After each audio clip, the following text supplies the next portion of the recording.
Surprisingly, though, she's there, absorbed completely in a fairly thick book. What do you mean? She's staring right at us. I decided against treating her like last time to get back to finding my reading material. So that whole thing I just said didn't even apply. I'm sorry, Hanako. After an indiscernible amount of time I spent pursuing his aisles, I finally decided on a couple of books to get and slide them off the shelf. With a minimum of fuss, I quickly walk over to the counter, check out my books, and, well, pop them in my bag as I walk out. By the time I leave the main building, sunset isn't too far away. A small trickle of students remain, but the majority have left, presumably to their houses and dorms. Feeling utterly drained, I head to my room to read the books I borrowed. There's been enough action and excitement for one day already. You really have. You ran, you almost died, you saw Hanako, you had lunch, you did some other cool things, you joined a track team, and Matao doesn't like you. I think reading would be a good idea. The first is Alice's Adventures in Wonderlands. I know the story, of course, but never actually read the original book. Holy shit, that makes two of us. I actually never read any of the originals. I know that most of the gists of the story and how everything pans out, but I've actually never read the story. That's me. That's not Hisao. That's me. It's chill. You know, it's just as trippy as I remember the story to be, with wacky characters and a nonsensical plot. I started thinking of myself as some kind of Alice too, haplessly tumbling down the rabbit hole into this cripple wonderland. Okay, it's a rather strong expression. Still, the isolated location and the overt way the school accommodates to absolutely everything is unsettling. It's like another world. You know what? But sometimes you need that other world for adjustment purposes. You blend two worlds together, and soon you don't know which world you live in. And for someone that's got a crippling disability that really changes their life, maybe that's what they need. They need those two worlds to get blended together. I wonder why I can't shake the feeling of being an outsider like Alice, despite most everyone being so hospitable and friendly with me. Turning another page, my mind starts drifting further away from the book. It's quiet. I can hear my heartbeat thumping against the fabric of my shirt. For some reason, it makes me feel really bad, like it has that time in the forest with Awanakano.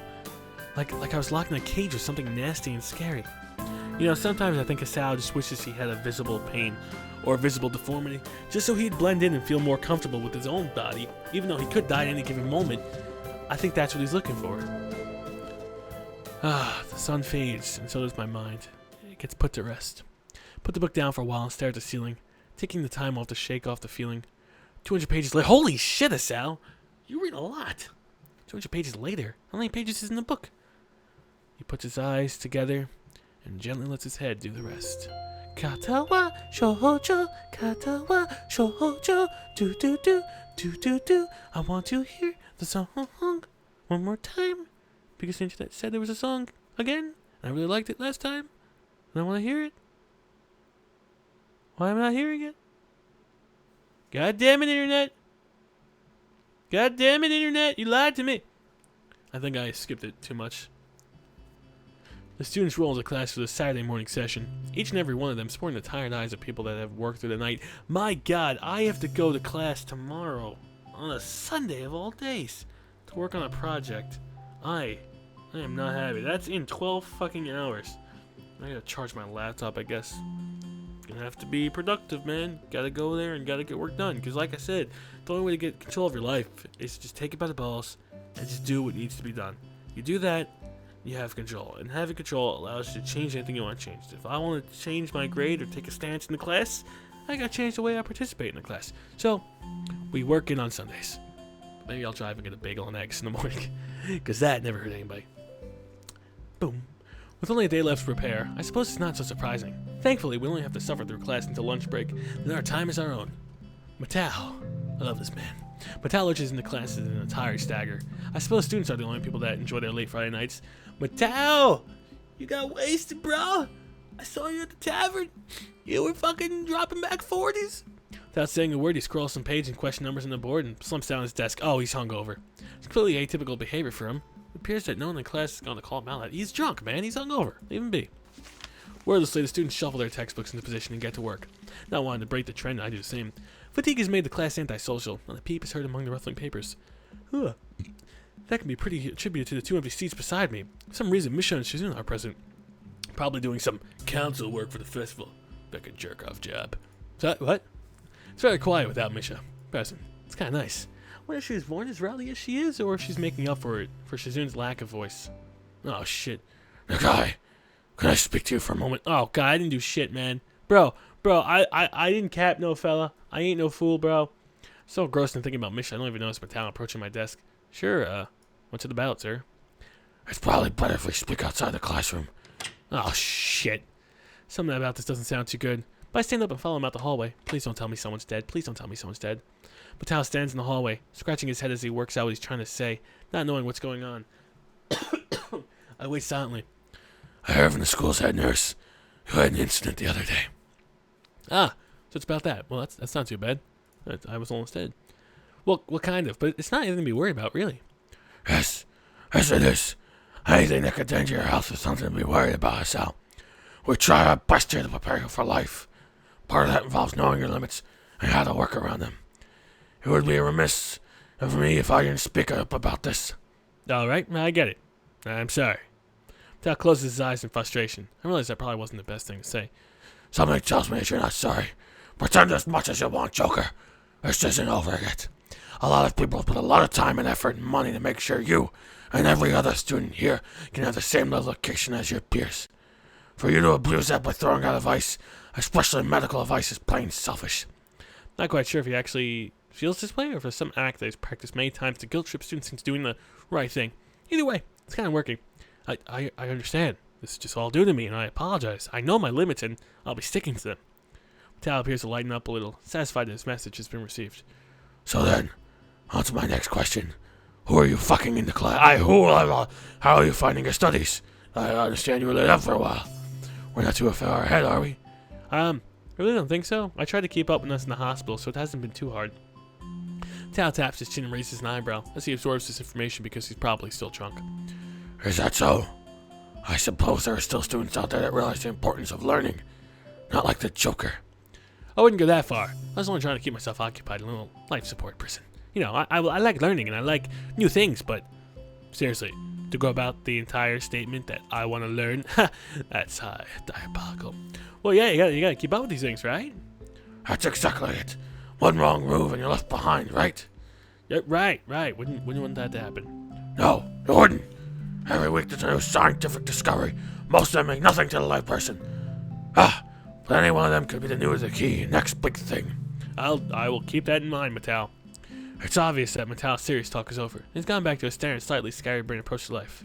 I think in hindsight that I prefer him this way. He's slightly more predictable in his unpredictability. Well then, I think that's all anything I had to say. Let's get back inside, shall we? And if anyone asks, I beat the shit out of you. And that's all that you're gonna say. Okay, sounds good. And if you want some power over me because you want to get kinky and dominant, that is A-okay too.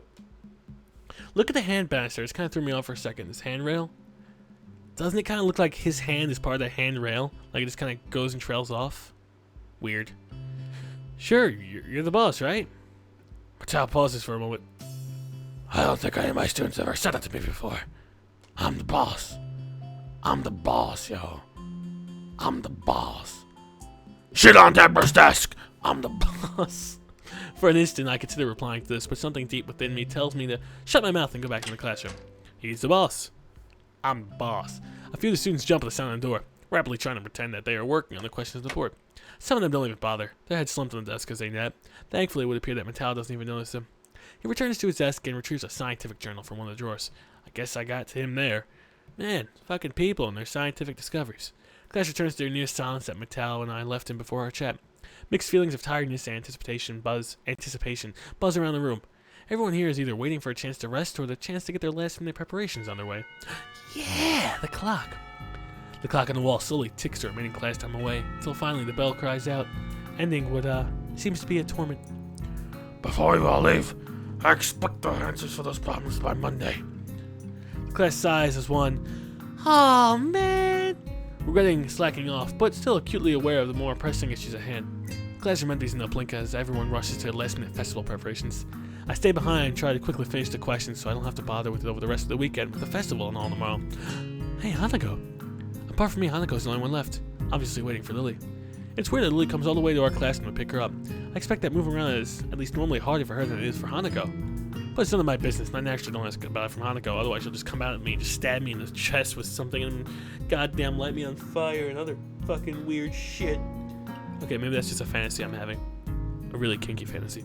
But no, it is weird that Hanako doesn't really care about Lily's feelings that much. I mean, yeah, she says she cares, and maybe she really does, but doesn't come off that way when you're allowing the blind person to walk up and down the stairs to get the person who's not blind.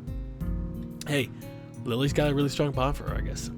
Despite the relative proximity of our seats, neither try to strike up a conversation about that or anything else, so an oppressive silence falls upon the classroom. Time passes in silence. It's probably just 15 minutes or so, but it feels longer. I turn pages of my notebook. Hanako turns pages of the novel she's reading. She's not doing any work, man. Hanako's gonna fall behind. My pencil lead splinters against the paper just when I was about to finish a paragraph. The sound of my irritated sigh and subsequent fumbling around for a sharpener feel like they're breaking the mood in the classroom. Hanako keeps her eyes firmly away from my direction. Before long, Lily's tall figure appears in the doorway. Hanako? She's fucking... Look how that smile. It's like she really has something for her. Her name is all it takes to make Hanako jump up from her desk and run to Lily. And like that, the two are gone. They talk quietly for a moment, but it isn't long before Lily leaves down the hall and Hanako idles back into the classroom, taking her seat once again. I watch Hanako out of the corner of my eye out of sheer curiosity at the idea that the two would be separated.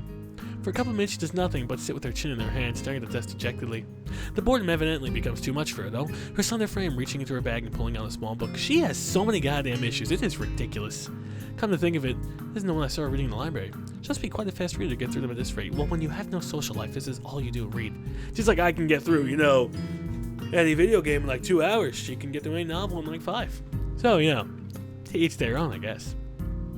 After about 10 minutes of relentlessly shuffling in her seat and trying to read, Hanako closes her book and leaves too. As should I, since the assignment's all about finished. There's nothing else to do in the classroom. Not that I have anything to do with anything. Not that I have anything to do anywhere else either. Honestly, I would do that so much in high school. When the classroom ended, if it was the last period of the day, I would legitimately just chill in the classroom and just finish my work. They didn't care. As long as you turn off the lights. Oh, shit. I ripped my pants. God damn it. That's what I get for stretching. That's what I get for stretching. God damn it.